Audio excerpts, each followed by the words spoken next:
현재 그래도 양전에 성공한 코스피, 코스닥.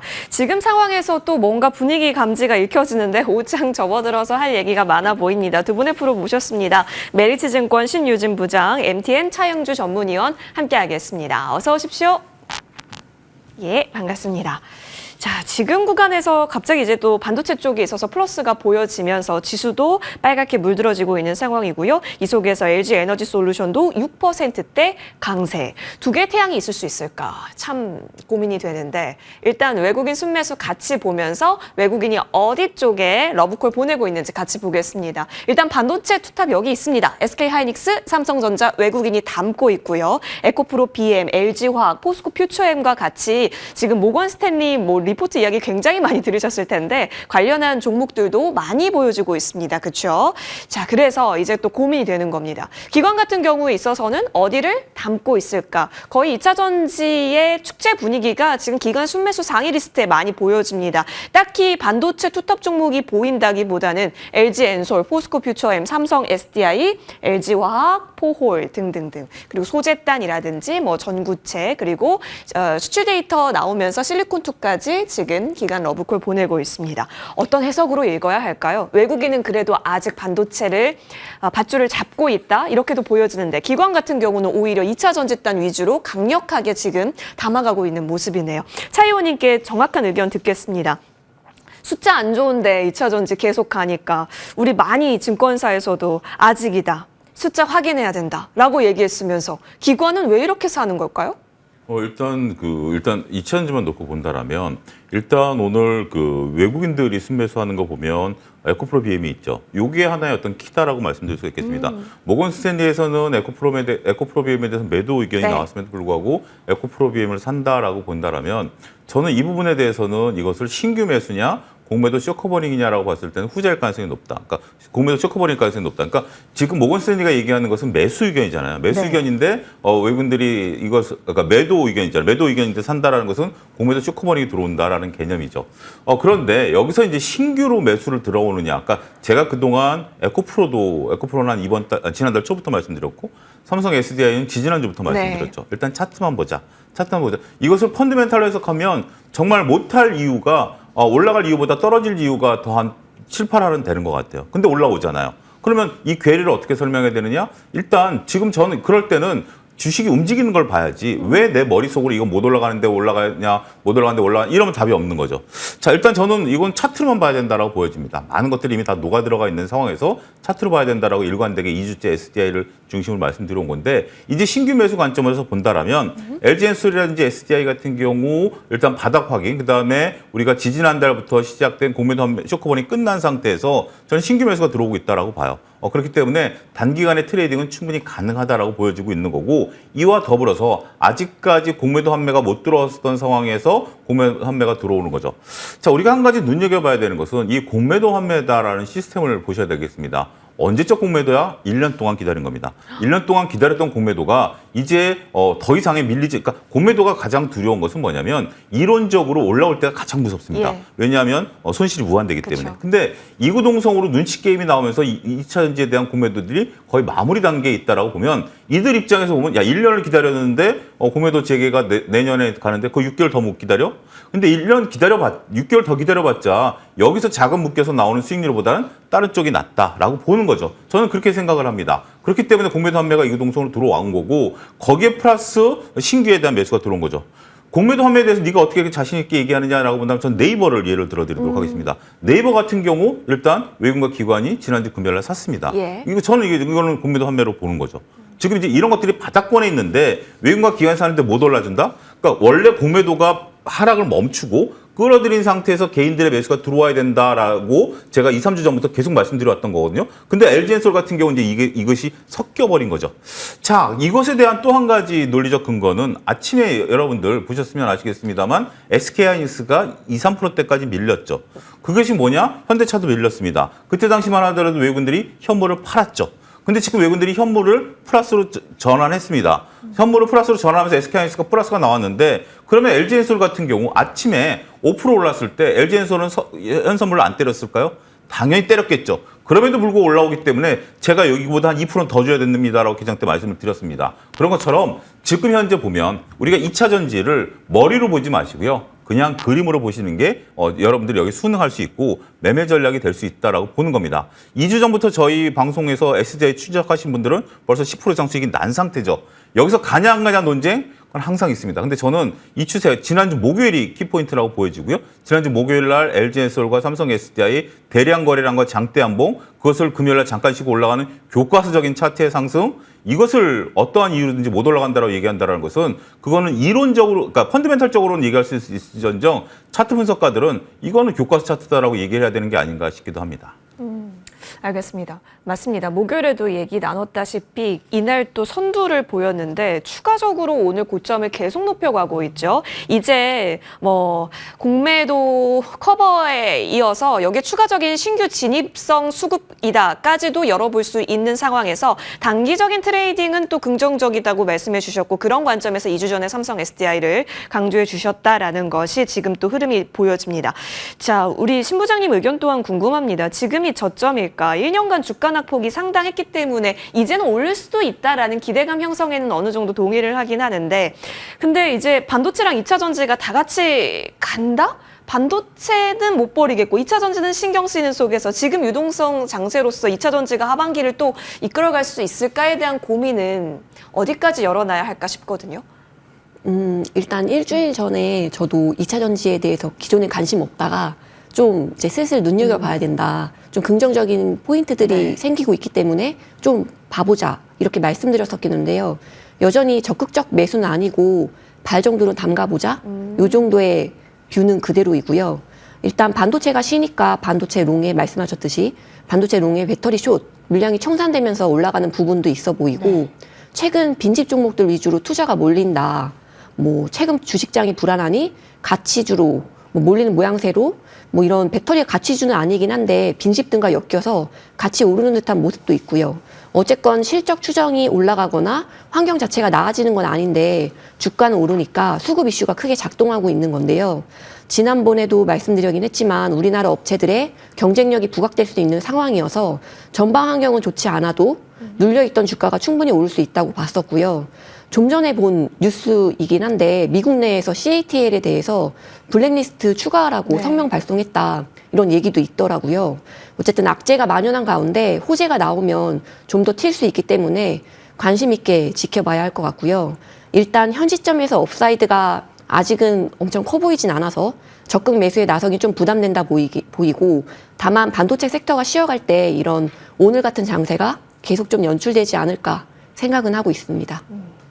알겠습니다. 그렇다면 우리 두 분의 프로의 시선이 어느 정도 이제는 좀 지난주부터 자리를 잡아가면서 흐름을 만들어가고 있다였는데 사실 그때까지만 하더라도 아리송이었잖아요. 근데 오늘 트리거를 제대로 당겨준 쪽, 공을 제대로 쏴준 쪽 모건 스탠리입니다. 모건 스탠리가 참 반도체 롱 포지션 분들에게는 뭐랄까요? 이제 총을 겨누더니 이제 배터리 숏 포지션 하고 계시는 분들께는 또 주먹을 겨누는 게 아닐까 싶을 정도로 최근에 움직임이 엄청나죠. 아까 전에 애프터 시간에서도 보셨다시피 LG 엔솔, LNF, LG화학. LG화학은 LG 엔솔에 대한 지분이 좀 많이 있으니까 지금 일제히 목표 주가 다 올라갔고요. 그리고 삼성, SDI, 포스코 퓨처엔까지는 비중 확대 의견을 제시했습니다. 확실히 모건 스탠리가 7월 쪽에 탑픽주가 테슬라였거든요. 테슬라랑 친한 종목들이 비중 확대 앞단에 지금 자리에 있다라는 점까지 같이 보실 수가 있겠고 비중 축소 쪽에서는 오히려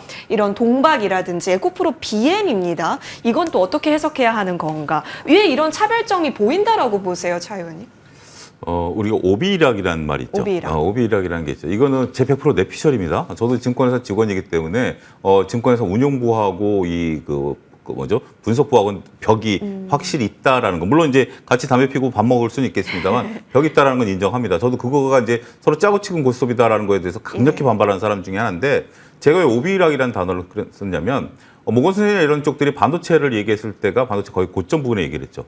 그래서 외국인들 매도가 집중적으로 나왔다라는 거죠. 자, 반대로 지금 이제 외국인들의 지금 요게 한 달 전에 나왔다라면 저는 높은 점수를 주고 싶어요. 근데 외국인들이 약 두어 달에 걸쳐서 지금 그 공매도 쇼크본이 다 끝난 상태예요. 그런 상태에서 매수 의견을 이제서 낸다? 그건 뭘까요? 전 모르겠습니다. 일단 반도체가 막 외국인들 비중이 높았을 때 더 올라간다, 10만 원 더 올라간다라고 하고 외국인들 매도가 쏟아졌고, 자, 이제 반도체는 더 이상 2차 전지는 일단 자기네들이 매도로 쳐놨던 것을 일단 환매를 다 끝낸 상태에서 이제 올라간다라는 얘기를 한다? 글쎄, 저는 이것에 대해서 뭔지 모르겠습니다. 근데 뭔지 모르겠습니다만 일단 저는 여기에 큰 비중을, 의견을 두고 싶지는 않습니다. 그건 그들의 의견이고, 톰이나 존슨의 의견이지 내가 톰의 존슨의 의견을 따를 필요는 없겠다라는 측면에 있어서는 하나의 바로미터는 된다라고 보는 거죠.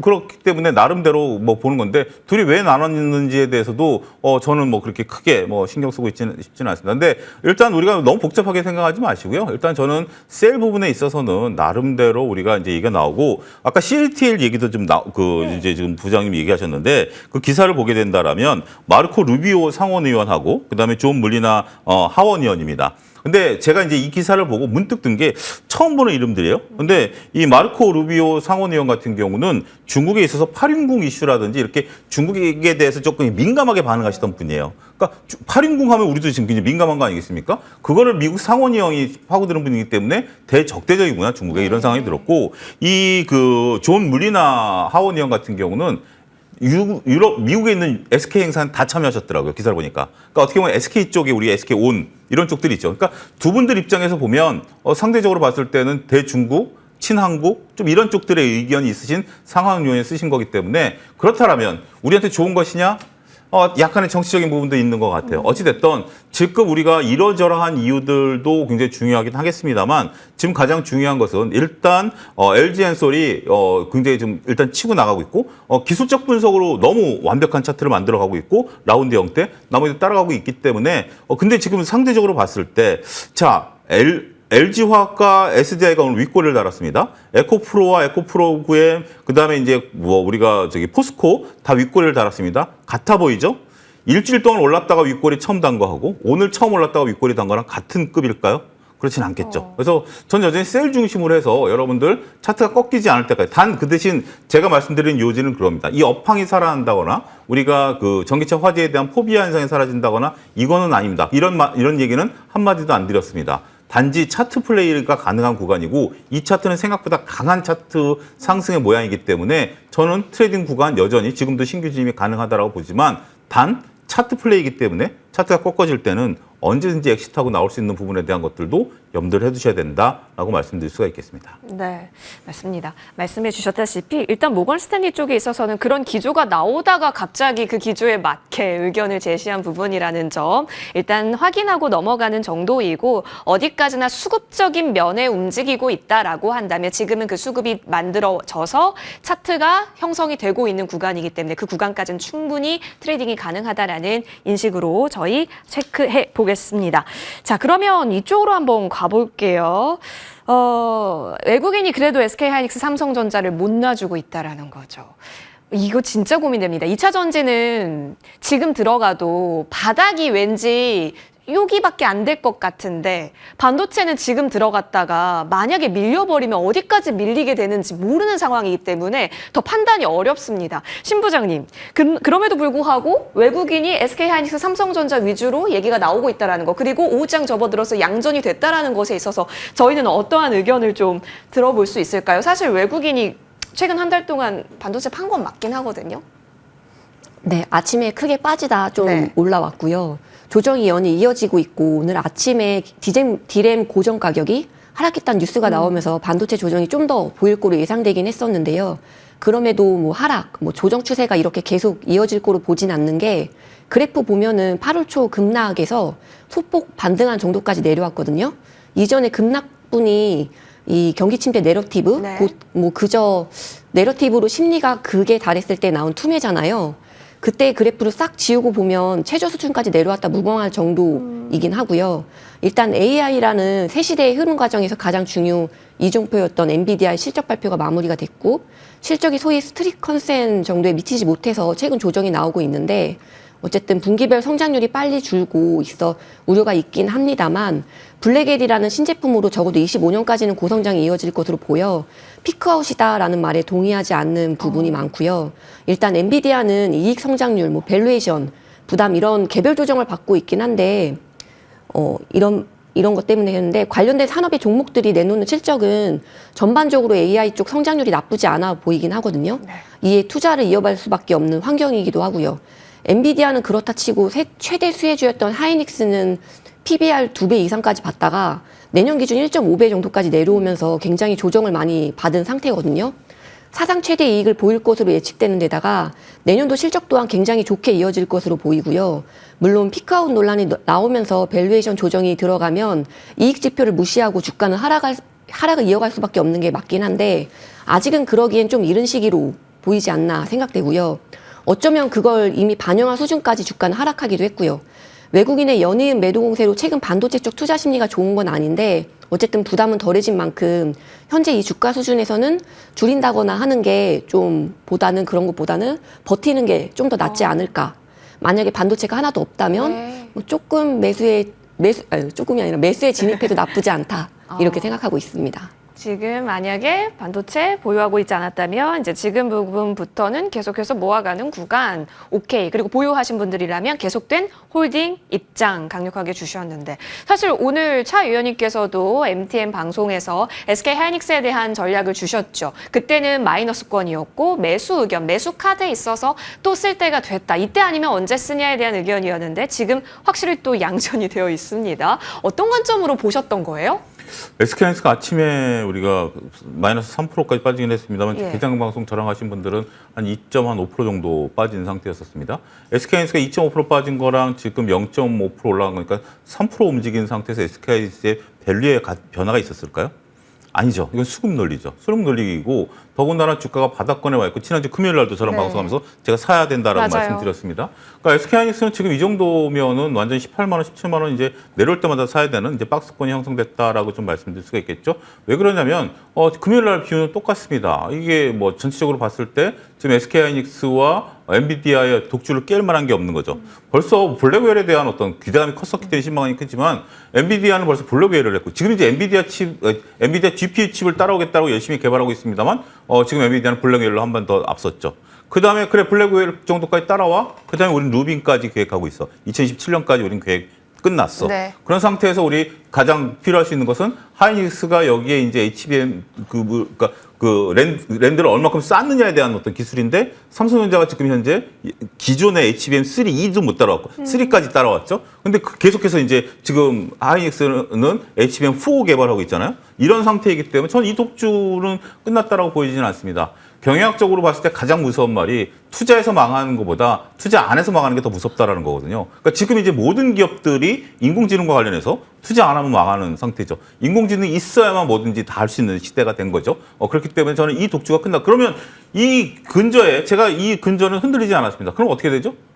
수급을 이용하면 되는 거예요. 수급을 이용해서 올라가면 팔고 우리 20만 원 팔고 내려왔잖아요. 17만 원쯤 다시 사시면 되는 거예요. 지금이라도 늦지 않았다고 보는 거고 그게 지금 수급 논리로 움직이는 거죠. 외국인들이 팔 때는 밀리고 외국인들이 그 현물이 전환되니까 올라왔고 지금 이제 수급 논리잖아. 근데 오늘 아침에 그럼 왜 뺐냐라고 본다라면 오늘 아침이 이제 9월 2일 이제 첫날이죠. 메타기를 새로 꺾었습니다. 새로 꺾다 보니까 어떤 펀드에 대한 부분들이 있는데 월요일마다 여러분들 각 증권사 이제 주요 메이저 증권사에서 그 글로벌 펀드 동향이 나옵니다. 요거를 좀 살펴봐야 될 이유 중에 하나가 뭐냐면 우리가 이제 외국인들이 톰과 존슨이 사냐 안 사냐가 궁금하잖아요. 근데 톰과 존슨의 마음을 모르잖아요. 근데 tom과 존슨이 사야만 되는 경우가 뭐냐면 신흥국으로 펀드 자금 유입입니다. 글로벌 자금들이 들어오면 원래 주식형 펀드는 무조건 95% 주식을 채워놔야 되는 거거든요. 그래서 저는 오늘 외국인들이 들어오겠다 싶었는데 아침에 현선물 때리면서 좀 밀리더라고요. 근데 오후 들어오니까 결국 들어오잖아요. 그러니까 신흥국으로 지금 자금이 유입되고 있다는 측면에 있어서 보면 우리는 아직까지 MSCI 신흥국 지수이기 때문에 그런 부분들에 있어서 지금 이제 중국 들어갈까요, 얘네들이? 한때는 중국 들어가면서 우리한테 빠졌잖아요.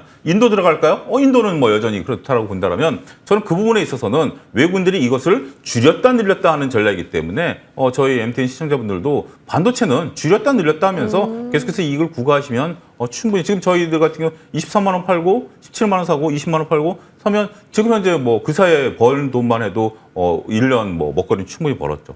저는 지금부터는 충분히 매수 구간으로 진입하셔도 된다. 근데 좀 불안하다라고 하면 한 2번 내지 3번 자르셔도 되지 않을까 말씀드릴 수 있겠습니다. 바이오 쪽도 잠시 짧게 좀 점검 받고 싶습니다, 신 부장님. 지금 보니까 일부 거래대금 상단에 일부 종목들은 그래도 잘 차지를 하고 있거든요. 근데 뭐 신규 상장주적인 성격 말고요. 기본적으로 우리가 갖고 있었던 제약바이오단 보니까 그래도 아랫꼬리를 달고 다시 올라온 시점이긴 합니다. 9월 초가 주는 의미일까요? 아니면 여전히 해치지 않겠다, 훼손해치지 않겠다라는 성격. 뭐 어떻게 지금 오늘장을 보세요? 오늘 조정 좀 네. 세게 나오고 있죠. 코스닥 대장 다툼을 벌이고 있는 바이오와 배터리 중에 배터리가 크게 오르니 좀 바이오가 맞아요. 밀리는 모양새이지 않을까 생각되는데요. 배터리는 어쨌든 뭐 전방 환경이 아직은 좋지 않고 바이오 쪽은 전방 환경이 굉장히 좋은 상황이거든요. 많이 오른 데 따른 조정은 충분히 나올 수 있어 보이고요. 계속 비슷한 얘기일지 모르겠지만 바이오 섹터 전망이 가장 긍정적이고 최근에 극심한 변동 장세에 피해 있기도 좋기 때문에 일단 좋은 흐름 이어가지 않을까 생각되고요. 하나 조금 다른 얘기긴 한데 어제 기사로 나오기도 했고 네. 뭐 현장에서도 좀 느끼고 있는 부분이 있는데요. 바이오 기업 절반이 사실상 사업을 중단한 휴먼 기업이 될 거란 보도가 나오긴 했어요.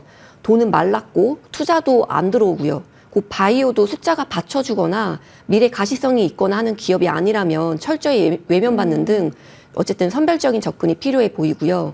주말 앞두고 ABL 바이오의 501 임상 데이터 부진, 뭐 투자 파트너스가 지분 매도하는 거 뭐 등 논란도 있었는데 네. 이런 개별 이슈에 대한 판단도 이제 좀 잘해야 될 때이지 않을까 싶고요. 섹터가 좋다고 다 같이 오르는 건 아닐 거라서 뭐 9월 생물보안법 통과 가능성 보도되고 있고 아마케도 예정돼 있는 등 일단 이벤트는 많기 때문에 전반적으로 좋은 흐름은 이어갈 것으로 보고 있고요. 선별적인 접근 해야 되지 않을까 생각하고 있습니다. 맞아요. 국내 천여 개 바이오 기업이 잠재적 매물이다라는 어떤 상장사 대표님께서 이런 말을 했다고 지금 바이오가 암흑기냐라는 얘기가 있었는데 그럼에도 불구하고 옥석 가리기 충분하다라는 관점 저희 접어봤습니다. 두 분의 프로와 함께했고요. 여기서 보내드리겠습니다. 나와주셔서 고맙습니다.